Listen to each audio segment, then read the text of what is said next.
भारत में लोकसभा चुनाव हो रहे हैं। यह एक ऐसा समय है जब देशवासी अपने पसंद का नेता चुनने के लिए मतदान कर रहे हैं। लोकसभा चुनाव से जुड़े कई महत्वपूर्ण मुद्दे हैं जिसके आधार पर राजनीतिक पार्टियां वोट मांग रही हैं। लेकिन इन सभी चुनावी मुद्दों में पर्यावरण एक ऐसा मुद्दा है जो कहीं नज़र नहीं आ रहा है।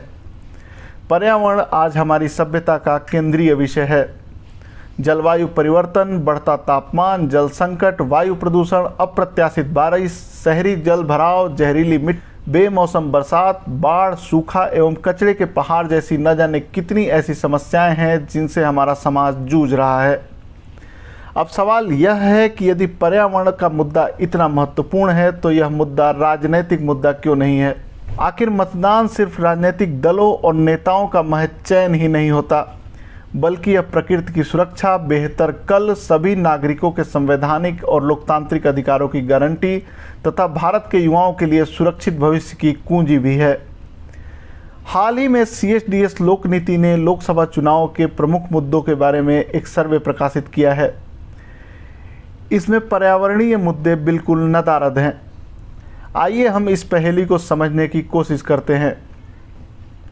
हम आए दिन राजनीति और राजनेताओं की आलोचना किया करते हैं कि राजनीति में गिरावट आ रही है या यह कि फला नेता महाभ्रष्ट है। परंतु चुनावी राजनीति किसी बाजार की तरह होती है। जैसे व्यापार मुनाफे के लिए किया जाता है, वैसे ही राजनीति के खिलाड़ी इस मैदान में सत्ता हासिल करने के लिए उतरते हैं।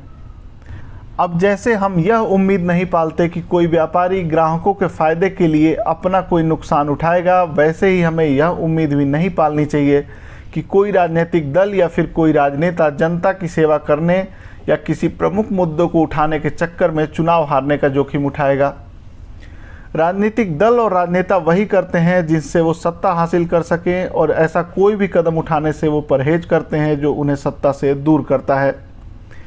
हम जानते हैं कि मतदाता के जीवन के बुनियादी आवश्यकताएं जैसे कि साफ पानी, साफ हवा या अन्य कई चीज़ें प्रत्यक्ष या परोक्ष रूप से पर्यावरण से जुड़ी हुई हैं। यदि हम चुनावी रणनीति के हिसाब से सोचें तो राजनीति की दुनिया से जुड़े हुए जो लोग हैं उन्हें तो मतदाताओं की इस जरूरत को पूरा करने की तरफ दौड़ पड़ना चाहिए। इससे पर्यावरणीय समस्याओं को हल करने का श्रेय लेना चाहिए और चुनाव में अपनी जीत की संभावना बढ़ा लेनी चाहिए। परंतु चुनावी राजनीति एक अलग तरीके से काम करती है।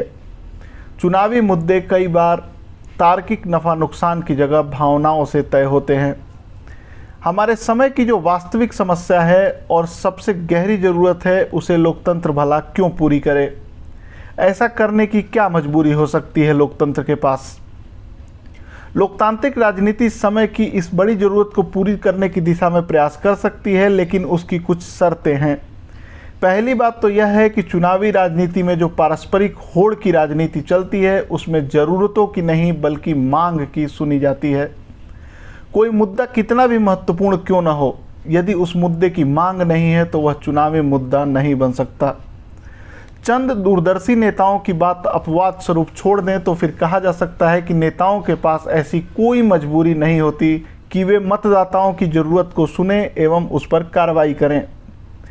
पर यह ज़रूरत जब एक स्पष्ट मांग के रूप में मुखर होने लगती है तो राजनेताओं के लिए इस मांग पर ध्यान देने की मजबूरी हो जाती है।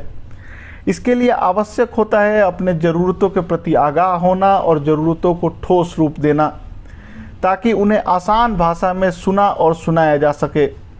मतदाता के लिए ज़रूरी है कि उसे पता हो कि कोई चीज़ अगर उसे झेलनी पड़ रही है तो उसकी वजह क्या है, और इसके साथ ही इस मुद्दे के बारे में अपनी बात सबके सामने रखनी होगी। दूसरी शर्त है मांगों का एकजुट या एकत्रित होना। चुनावी राजनीति में किसी ज़रूरत का मांग के रूप में मुखर होना जरूरी तो है, परंतु पर्याप्त नहीं है। ऐसा कोई होना चाहिए जो किसी मसले पर मुखर हो रही तमाम मांगों के बीच सामंजस्य बैठाए, उन मांगों को एकत्रित एवं एकजुट करे तथा इन मांगों को मुखर करने वाले लोगों को एक ताकत के रूप में लामबंद करे। सामान्यतया राजनेता तब तक कोई गंभीर प्रयास नहीं करते जब तक उनके सामने यह न जाहिर हो जाए कि फला मांग को लेकर उठ रही एकजुट आवाज़ों पर यदि ध्यान न दिया गया तो उनकी अपनी कुर्सी ही खतरे में पड़ जाएगी।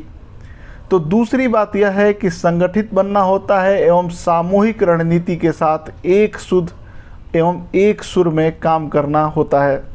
परंतु यह संभव है कि ऐसी सामूहिक कार्रवाई आपको अपना मकसद हासिल करने की तरफ कुछ दूर तो ले जाए, लेकिन इस बात की कोई गारंटी नहीं है कि वह निर्णायक भी साबित हो।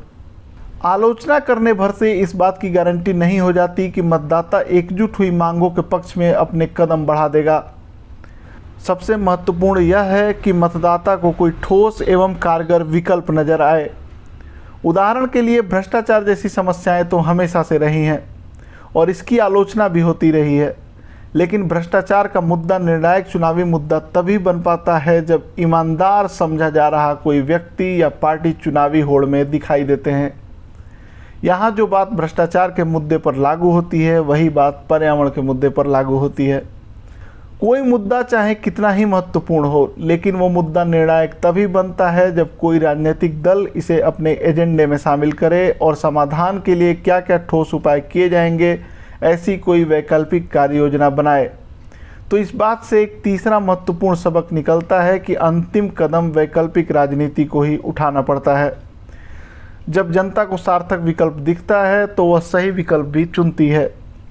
पर्यावरण चाहे कितना भी गंभीर मुद्दा क्यों न हो, वह अपने आप से राजनीतिक मुद्दा तो नहीं बन सकता। पर्यावरण को चुनावी मुद्दा बनाना पड़ेगा। लोगों को जागृत करके, मसले को सार्वजनिक रूप से मुखर करके, मुखर हुई मांग को एकजुट करके तथा अंत में विकल्प देकर हम अपने समय के सबसे महत्वपूर्ण विषय को चुनावी राजनीति का महत्वपूर्ण विषय बना सकते हैं।